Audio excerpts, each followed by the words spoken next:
Saudara-saudari yang terkasih, jumpa lagi dalam Pelita Hati hari ini, Sabtu tanggal 3 April 2021, malam Vigili Paskah.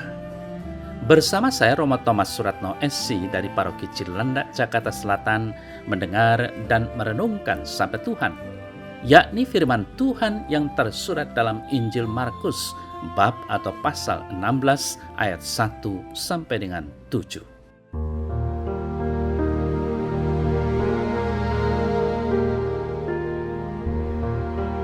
Hari Sabat sudah lalu. Maria Magdalena, Maria ibunda Yakobus dan Salome membeli rempah-rempah untuk mengurapi jenazah Yesus. Pagi-pagi benar pada hari pertama dalam pekan, ketika matahari sudah terbit, mereka pergi ke makam.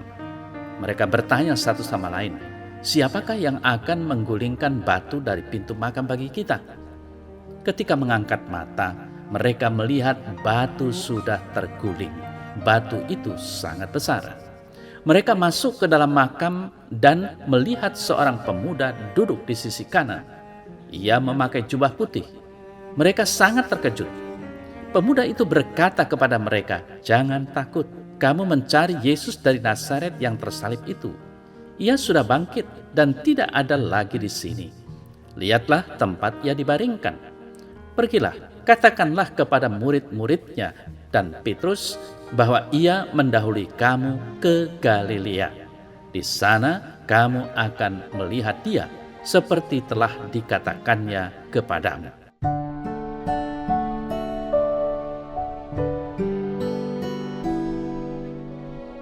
Saudara-saudari yang terkasih, kuburan atau makam adalah tempat orang mati, bukan orang hidup. Yesus memang sungguh-sungguh mati dan dimakamkan. Namun tidak untuk selama-lamanya ia mati. Hanya 3 hari saja, sebagaimana telah ia sampaikan kepada para murid sebanyak 3 kali. Pemberitaan pertama, ia harus pergi ke Yerusalem dan menanggung banyak penderitaan bagi pihak tua-tua, imam-imam kepala, dan ahli-ahli Taurat, lalu dibunuh dan dibangkitkan pada hari ketiga. Matius 16 ayat 21. Pemberitaan kedua, anak manusia akan diserahkan ke dalam tangan manusia dan mereka akan membunuh dia dan pada hari ketiga ia akan dibangkitkan. Matius 17 ayat 22. Lalu pemberitaan yang ketiga, anak manusia akan diserahkan kepada imam-imam kepala dan ahli-ahli Taurat, dan mereka akan menjatuhi dia hukuman mati. Dan mereka akan menyerahkan dia kepada bangsa-bangsa yang tidak mengenal Allah, supaya ia diolok-olokkan, disesah dan disalibkan. Dan pada hari ketiga ia akan dibangkitkan. Matius 20 ayat 18 sampai dengan 19. Saudara-saudari yang terkasih, Yesus menderita sengsara, wafat dan dimakamkan pada hari Jumat. Maka setelah hari Sabat telah lewat, Matius 16 ayat 1, berarti Yesus telah dibaringkan dalam makam selama 3 hari, Jumat, Sabat atau Sabtu yang telah lewat, dan Minggu, yakni hari pertama minggu itu. Jadi sesuai dengan apa yang telah dia sendiri sampaikan, ia bangkit dari antara orang mati. Ia sudah hidup kembali dan tidak lagi terbaring dalam makam. Oleh karena itu, Maria dan kawan-kawannya tidak menemukan Yesus di makam. Batu penutup makam sudah terguling dan Yesus tidak lagi terbaring di dalamnya. Mungkin mereka ini tidak diberitahu oleh para murid perihal kebangkitan Yesus pada hari ketiga. Sebab 3 kali pemberitahuan Yesus akan sengsara, wafat, pemakaman, dan kebangkitannya memang hanya disampaikan kepada para murid. Namun, bisa jadi mereka diberitahu, tetapi lupa karena pikiran mereka kacau akibat terlalu sedih ditinggal Yesus. Bisa jadi mereka tidak lupa tapi ragu-ragu alias kurang atau tidak percaya. Apapun yang terjadi, kedatangan mereka ke makam tetap membawa pesan untuk para murid dan kita semua. Saudara-saudari yang terkasih, di makam tidak ada Yesus. Yang mereka jumpai adalah seorang pemuda yang memakai jubah putih duduk di sebelah kanan. Siapakah dia? Yang jelas bukan Yesus. Karena ketika berbicara kepada mereka tentang Yesus, ia tidak menyebut aku, tetapi ia atau dia. Katanya, ia telah bangkit. Ia tidak ada di sini. Lihat, inilah tempat mereka membaringkan dia. Tetapi sekarang pergilah, katakanlah kepada murid-muridnya dan kepada Petrus, ia mendahului kamu ke Galilea. Di sana kamu akan melihat dia, seperti yang sudah dikatakannya kepada kamu. Melihat dan mendengar apa yang disampaikan pemuda tersebut, mungkin malaikat, perasaan mereka campur aduk, gentar, dahsyat, dan takut. Mereka keluar dan lari meninggalkan kubur itu, sebab gentar dan dahsyat menimpa mereka. Mereka tidak mengatakan apa-apa kepada siapapun juga karena takut. Markus 16 ayat 8. Catatan untuk kata dahsyat dalam kitab suci bahasa Latin ditulis dengan pavor. Invaserat enim eas tremor et pavor, yang artinya gemetar, kegentaran, terkejut, panik, kegoncangan perasaan, kerisauan hati, kecemasan hati, ketegangan yang mencekam hati. Akibatnya, mereka tidak bisa berkata-kata, padahal mereka itu diberi pesan khusus untuk disampaikan kepada para murid. Kisah yang ditulis dalam leksionarium dan dibacakan dalam misa berhenti di sini. Namun, saudara-saudari yang terkasih, dalam kitab suci kita, bahasa Indonesia, ada tambahan 2 kalimat ini. Dengan singkat mereka sampaikan semua pesan itu kepada Petrus dan teman-temannya. Sesudah itu Yesus sendiri dengan perantaraan murid-muridnya memberitakan dari timur ke barat berita yang kudus dan tak terbinasakan tentang keselamatan yang kekal itu.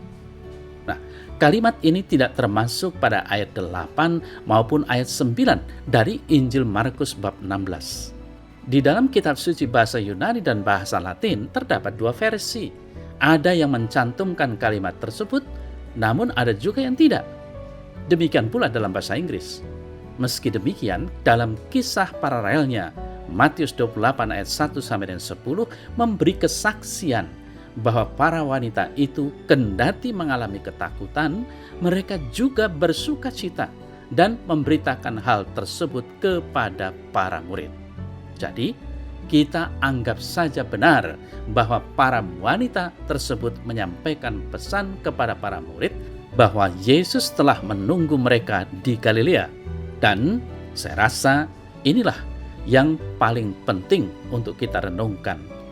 Yesus telah bangkit dari kematiannya dan telah berada di Galilea untuk menunggu para murid di sana. Saudara-saudari yang terkasih, Galilea adalah tempat istimewa bagi Yesus dan para murid. Selama 3 hari berturut-turut, Galilea selalu muncul dalam Injil. Malam ini, besok pagi, dan Senin. Kalau kita membaca Injil Markus bab 1 ayat 16 sampai dengan 20 dan paralelnya Matius 4 ayat 18 sampai dengan 22 serta Lukas bab 5 ayat 1 sampai dengan 11, kita akan menemukan keistimewaan tersebut. Bagi para murid, Galilea adalah tempat untuk mencari ikan dan dengan demikian merupakan tempat yang memberi penghasilan dan penghidupan bagi mereka dan keluarganya. Di tempat itu pula lah mereka bertemu dengan Yesus untuk pertama kalinya. Disitulah pula mereka dipanggil untuk mengikuti Yesus sehingga mereka meninggalkan segala-galanya dan menjadi muridnya.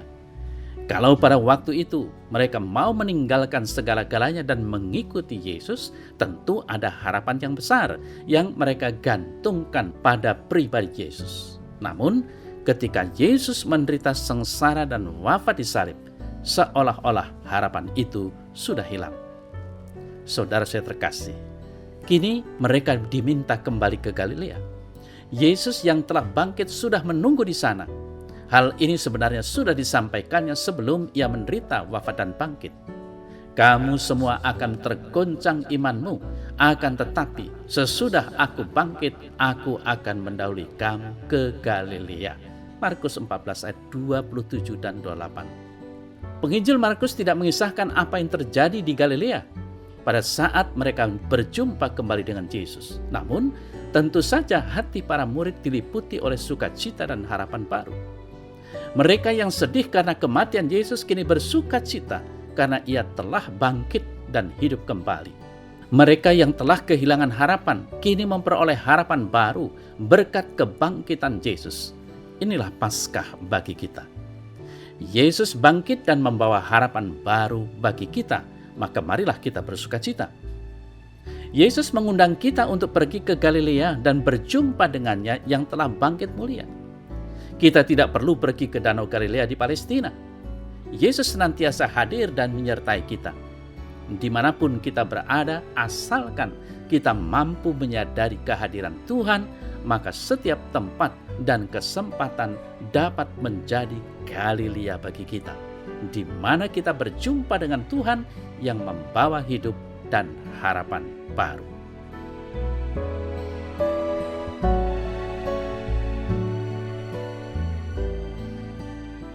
Dalam nama Bapa dan Putra dan Roh Kudus. Amin. Ya Tuhan, semoga melalui perayaan Paskah ini, kami semakin menemukan dan menciptakan banyak Galilea dalam hidup kami, di mana kami dapat setiap saat berjumpa denganmu dan mendapatkan hidup serta harapan baru. Amin. Dalam nama Bapa dan Putra dan Roh Kudus. Amin.